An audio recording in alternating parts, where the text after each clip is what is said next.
All Achievers Banquet, and it is a recognition event.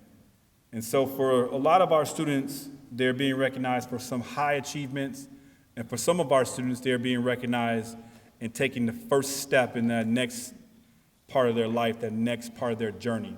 So for some of them, it could be making a small turnaround in their life. And for each and every one of them, we're really proud of them. And that's why we wanted to start off and say we would like to thank the parents for your support. So could we please give our parents a round of hands?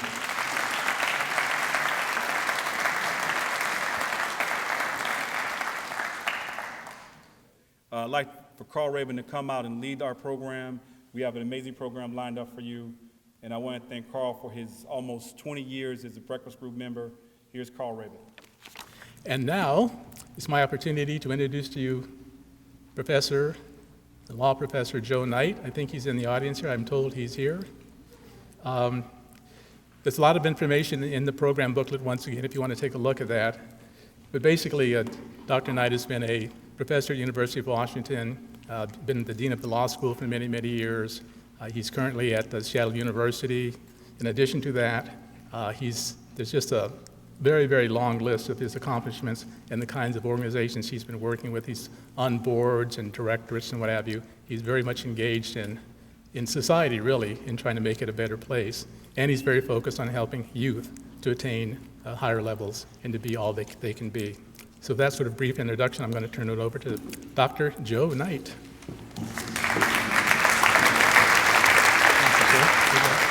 Thank you.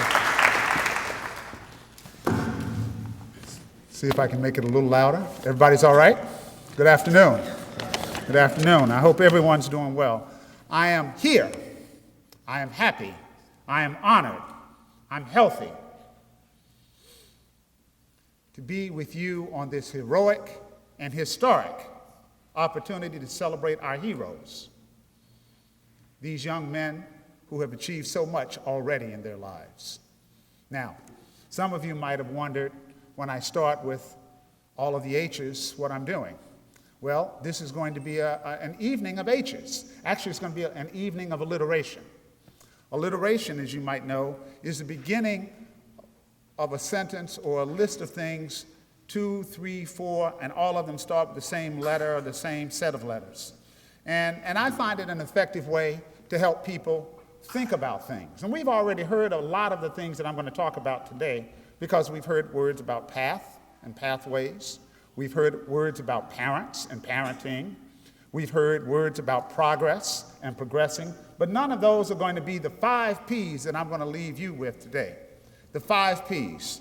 Now, before I talk about my 5 P's, I'm going to maybe have a little audience participation. So we've got a couple of very young people in the room and some people who are a little bit older and some people who are very old. So I'm going to take 1 or 2 of each. There's a young lady in the purple right there in the middle, sitting between. Yes, ma'am, you. Give me a word that comes to mind that begins with P. Louder? Power. I like it. Power, right? Power is a great word that begins with P. The gentleman here in the white hair, beside the lovely lady right there. That's my daughter. Passion. Passion. Power. Passion, right? 2 great P words. Now let's find this young brother right here. Right there. Yes, sir. Give me a P word. Power. Passion. Purpose. Persistence. He's even picked one of my words. Persistence, and I heard purpose. So I'm going to write them all down here. Power. Passion. Persistence. Purpose.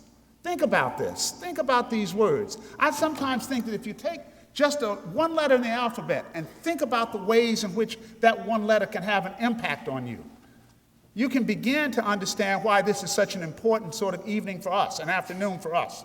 For those of us who are parents, and I'm a parent, I'm a proud parent, another P word, a proud parent of 2 adult children, one who lives here in Seattle and one who lives in New York City. They too, as one of my friends just said, he's a proud parent of 3 children. 3 young men, they're all living on their own, they're all making it on their own, and they're not in my pocket anymore, another P word, right? We got a lot of different P's that you can think about when you sort of think about these P words. You know, here's some other P words that you might think of. Play, we live in the Pacific. Pace, pace setter. Pachyderm. You know what a pachyderm is? Pachyderm, we call elephants pachyderms, but a pachyderm is any animal that has thick skin. Any animal that has thick skin. So elephants are pachyderms, rhinoceroses are pachyderms, hippopotamuses are pachyderms, and you know what? In order to succeed in life, you have to be a pachyderm. Think about it. Think about it. You have to learn to have thick skin. You have to learn to sort of be able to resist what comes at you. Let me give you a few more P words. None of them are the ones I'm going to talk about, mind you. Let me just give you a couple of other P words. I have a couple of friends of mine, we're as close as peas in a pod. Peas, right? Perceptive. Peach. Think about it. I love to call my wife. I've been married to this same woman, lovely woman, for 34 years. That takes not only passion, not only purpose, it takes a lot of effort at being thick-skinned as a pachyderm, right? And learning that the best word in a relationship is to find peace. So, you know, as many of the husbands in this room will understand, for you young men, you're going to have to learn this later. As you enter into a relationship, the best words you can learn to say is yes, dear. Think about other P words. Po' boys, pack, place. We've got so many different words that begin with P, but none of these are the ones I'm going to talk about. I'm not going to talk about plantation. I'm not going to talk about plantain. I'm not going to talk about even being proud, because we are proud of you young people who are in this room. What I do want to talk about this afternoon is I have plotted and planned to present a program that will show my pride in each of you, which will serve as a praiseworthy prediction of what your future portends. A praiseworthy prediction of what your future portends. Now, before I do that, I want to tell you a little bit about me. Now, you could read it, but sometimes words don't really do or give you a good picture of the person. My father was an only child. His mother died when he was 6. His grandmother died when he was 9. He was on his own from that point on. My mother, whom he met when he was in his 20s, was a woman who was a daughter of a family of 13. My father figured he had an instant family if he could get to know her. It worked that way. My mother and father had high school educations and no more. But what they told me is that they had, and you could push yourself to have a purpose and a passion, you should get an education, and the education would carry you far. My father and my mother worked very hard. My father was a laborer all of his life. My mother worked in rich Caucasian folks in the South kitchen. She was a cook. She was the best cook I've ever known. She was truly a chef. Truly remarkable people. People who had purpose, people who had intentionality about them, people who wanted to see their children succeed, but who wanted to make their communities better. They wanted to make their communities better. So my father, when we moved from West Virginia, where he was a coal miner and the mines had closed down, my father moved back to his hometown of Winston-Salem, North Carolina. He didn't have my birth certificate, so he figured since I was a kind of tall guy, he'd take me, and I'm a storyteller in case you hadn't figured that out, that he decided to take me to school when I was 5 years old. He said, oh, he's 5. He looks like he's 6. We don't know where his birth certificate is. Put him in school. So I got into school at 5 years of age. And I went to a school called Kimberly Park. And the reason I start here is Kimberly Park and the word park, another P word, is a story that I heard, and now that story took place 55 years ago. But it's still an important story, and I want every young person in this room to hear it. We came in the very first day of school. We came into an auditorium that was a lot like this one, except it wasn't, fancy auditorium stage like that, just long rows of seats that looked like this. And all of these kids were there, and the principal walked in, and her name was Ruth B. Lewis. This is 55 years later, and I remember her name. And I remember her name, and I remember my elementary school because I went to school in the South, and it was completely segregated. It was all black folk. The janitors were black. The cooks in the cafeteria were black. All the teachers were black. All the students were black. We didn't have any Latino brothers and sisters. We didn't have any Jewish brothers and sisters. We didn't have any Caucasian brothers and sisters. It was all black folk. And our principal came in that day, and she said, "We want to welcome you to Kimberly Park." Now, I knew a little bit about the school because it was old and decrepit. My father had gone to school there. And it hadn't changed at all from when my father went to school. And some of y'all who are a little bit older, who've been in communities where you know that happens, some people who went to Rainier Beach 20 or 30 years ago, Rainier Beach may not look a lot different than it does right now. So a lot of us understand and recognize that sometimes things don't change. Well, we came into that room, and this principal began to tell us about Kimberly Park. She said, when this school was built in 1910, we named it after the diamond mines in Kimberley, South Africa. Now, none of us had ever been to South Africa. None of us had a clue about Kimberley. But Kimberley in South Africa was where Cecil Rhodes, you may have heard of the Rhodes Scholarship. Cecil Rhodes became a very rich man there because he mined diamonds. Some of you may have heard of De Beers, the world's largest diamond company. De Beers was started in Kimberly Park mines in Kimberley, South Africa. And so the principal sat there and she told us this story. I will never forget it. She said, a diamond is valued in the world. A diamond is polished. People adore diamonds. And our job here at this school is to recognize that each one of you is a precious diamond.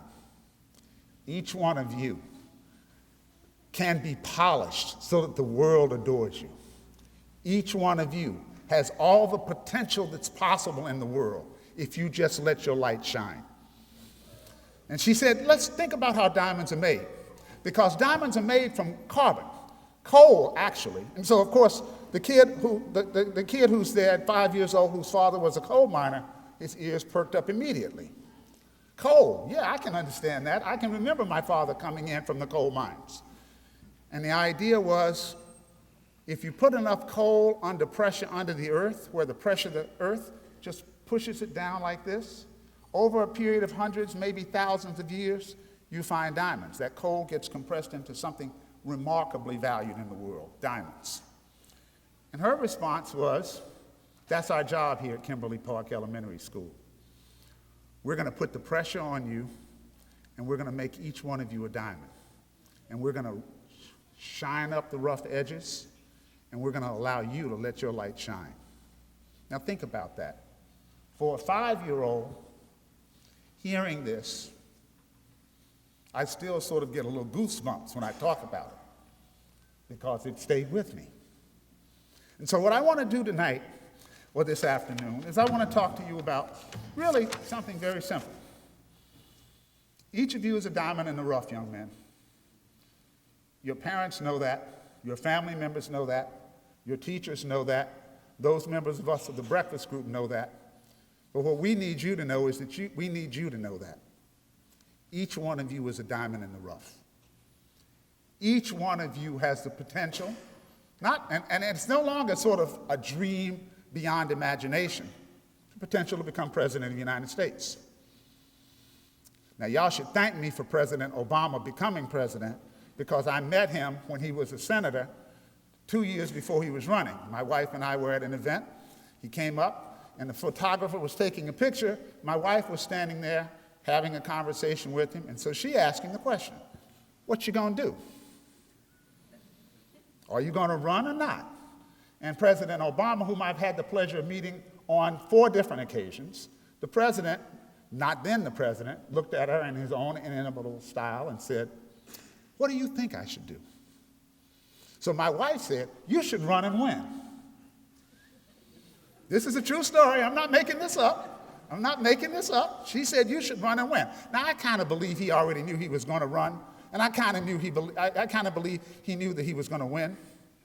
But it's nice to get that kind of validation, and that's what I want to do today for you young men, is I want to validate what you've been able to achieve. And I want to validate it finally to 5 Ps. I'm not going to talk for so long, y'all, but I'm going to talk for at least another 2 hours. No, it won't be 2 hours. But I'm going to talk for at least another 3 or 4 or 5 minutes. and the 5 P's, just so that you all can understand it. And I hope you will remember these 5 P's, because I think these 5 P's are the things that have propelled me in my life, that have allowed me to achieve the few things that I've been able to achieve in my life. And I like to say that I'm the black sheep of the group. I went to law school at Columbia University.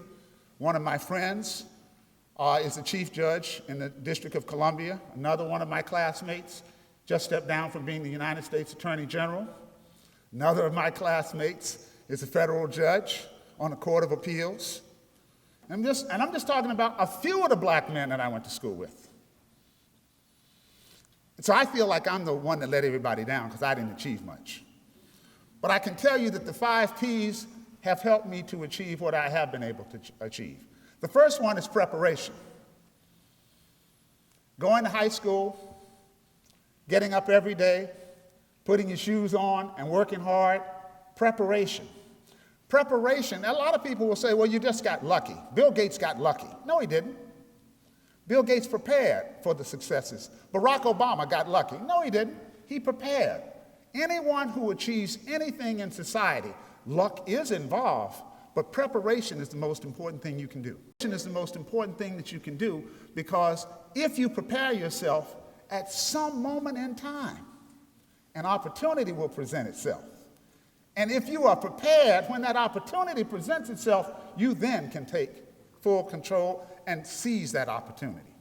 Now think about it. Some of you, are really angry, you young brothers in here, on a Sunday afternoon, and you're missing a 7th game series, right? The Clippers are losing, when I just checked, to the Rockets, much to my chagrin. But, we're in Rainier Beach, so let's talk about a Rainier Beach graduate, Jamal Crawford. Everybody who's watched Jamal Crawford plays thinks that he's just got this God-given talent, that he's just spectacular. No one pays any attention to how hard he works. No one talks about how much he works in the gym shooting, how much he works to stay flexible, how much he works to understand and watch his film to understand games.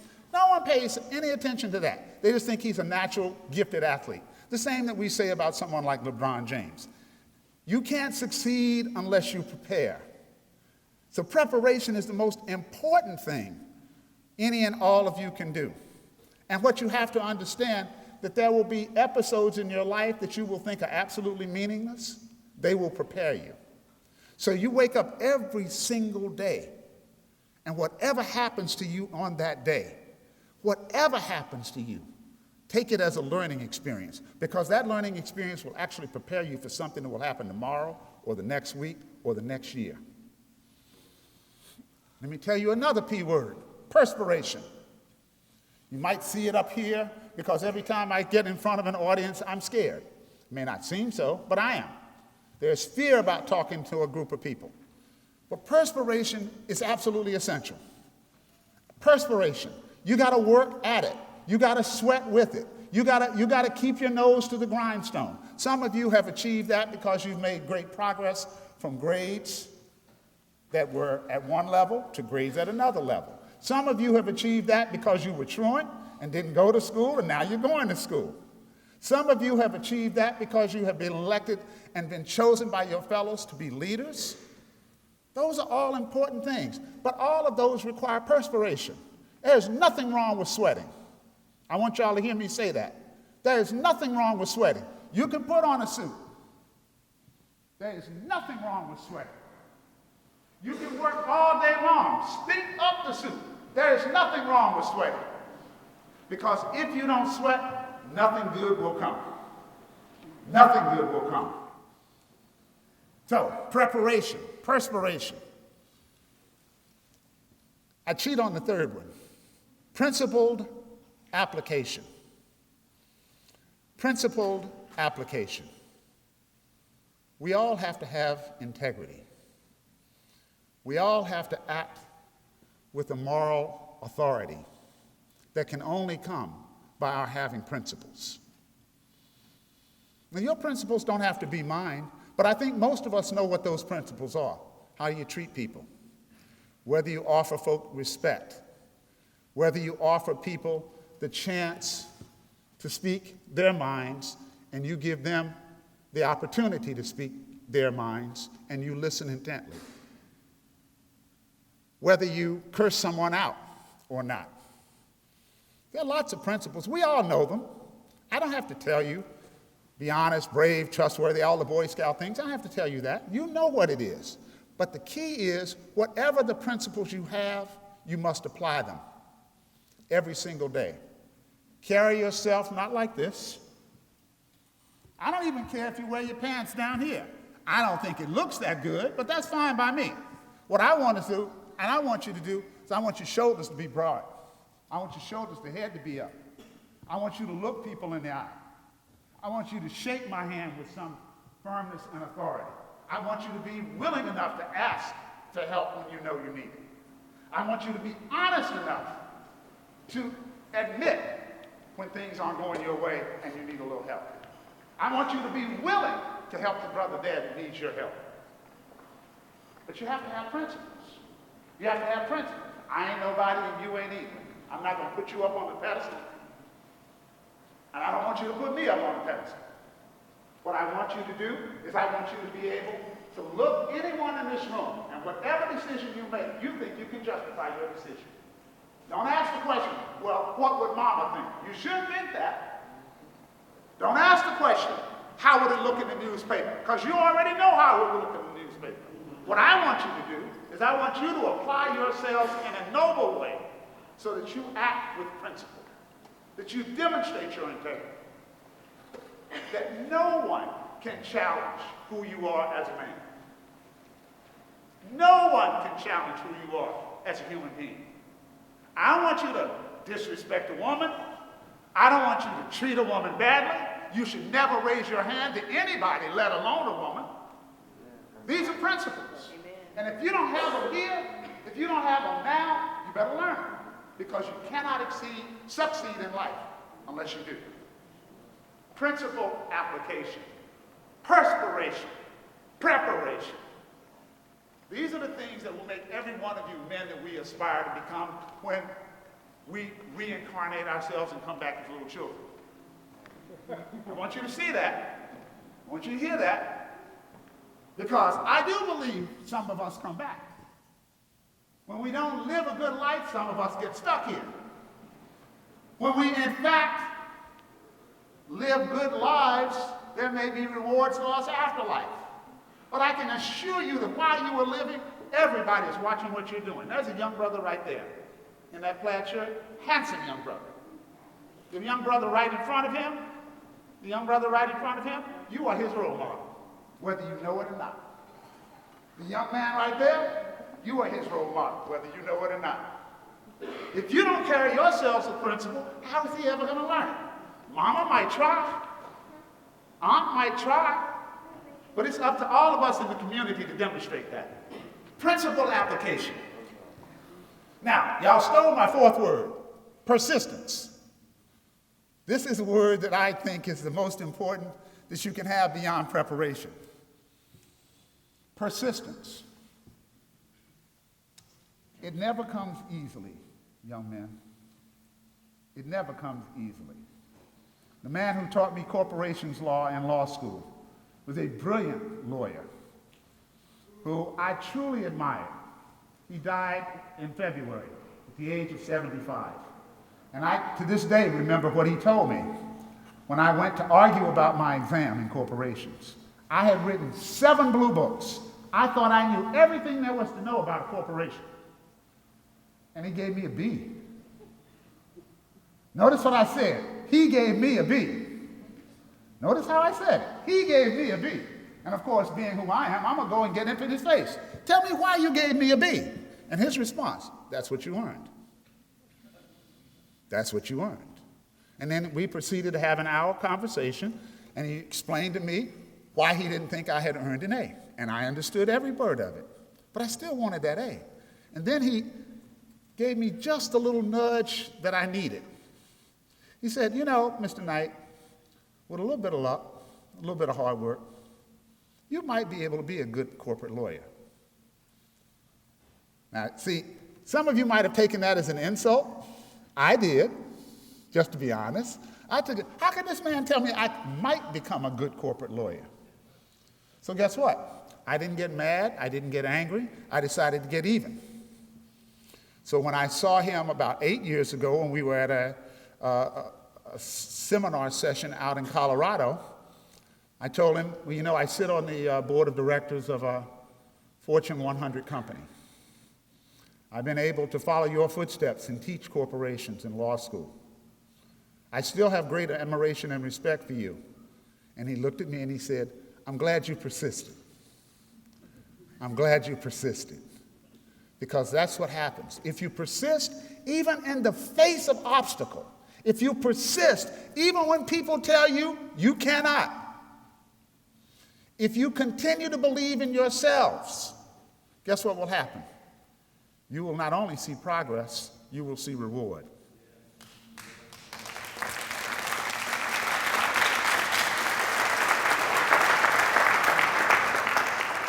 I just have 2 more P's. I've given you 4 P's, but I have to throw in a 5th P, a 6th P. My 5th P, however, is real easy. Sometimes as you persist, you also must learn to become patient. Patience is a virtue.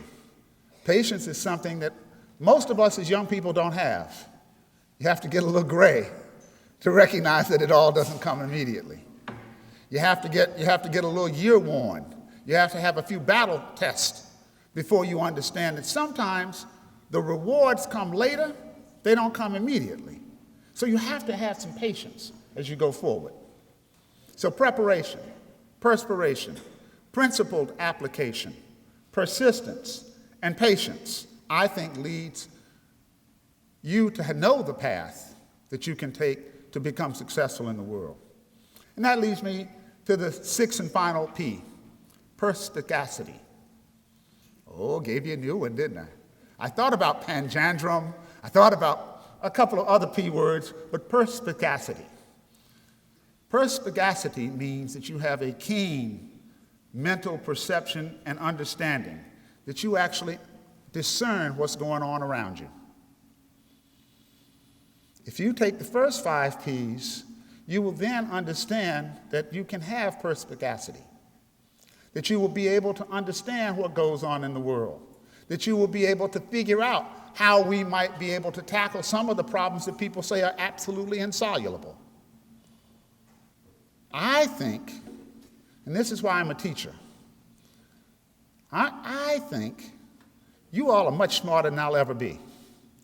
I think you all are much smarter than President Barack Obama. I think you can figure out a way to solve the problems that we have put up on you and the world, whether it's air pollution or water pollution, whether it's war, whether it's hunger or famine. I think each one of you, if you apply yourselves, you can help solve the world's problems. So, I'm proud of what you've accomplished thus far, but I want to challenge each and every one of you.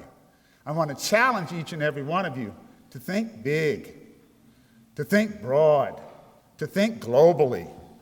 I challenge each one of you to become more than you are right now. You never want to be something. Understand, you are in life always becoming something. So I want you to become more. I want you to understand all that it is that you have done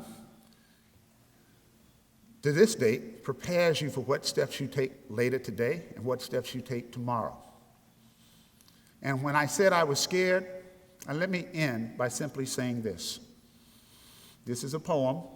One of my heroes said this when he was inaugurated as president of the state of South Africa. Since I started with South Africa, I'll end in South Africa. Nelson Mandela. He's attributed this poem, but it was written by a woman by the name of Mary Ann Williamson. She's an activist and someone who believes and has been pushing to try to find a peace institute worldwide. But this is what I want you young men to remember. Our deepest fear is not that we are inadequate. Our deepest fear is that we are powerful beyond measure. It is our light, not our darkness, that most frightens us. We ask ourselves, who am I to be brilliant, gorgeous, talented, fabulous? Actually, who are you not to be? You are a child of the Creator. Your playing small does not serve the world. There is nothing enlightened about shrinking so that other people won't feel insecure when they are around you. We are all meant to shine, just as children do. We were born to make manifest the glory of God our Creator. And that glory should be manifested in each and every one of us within. It's not just some of us, it's in everyone. And as we let our light shine, we unconsciously give other people permission, yet another P word, to do the same. As we are liberated from our own fear, our presence automatically liberates others. Young men, your parents are proud of you. Your friends are proud of you. We, the members of the breakfast group, are proud of you. But we expect so much more from you. So go out and make it happen. Thank you.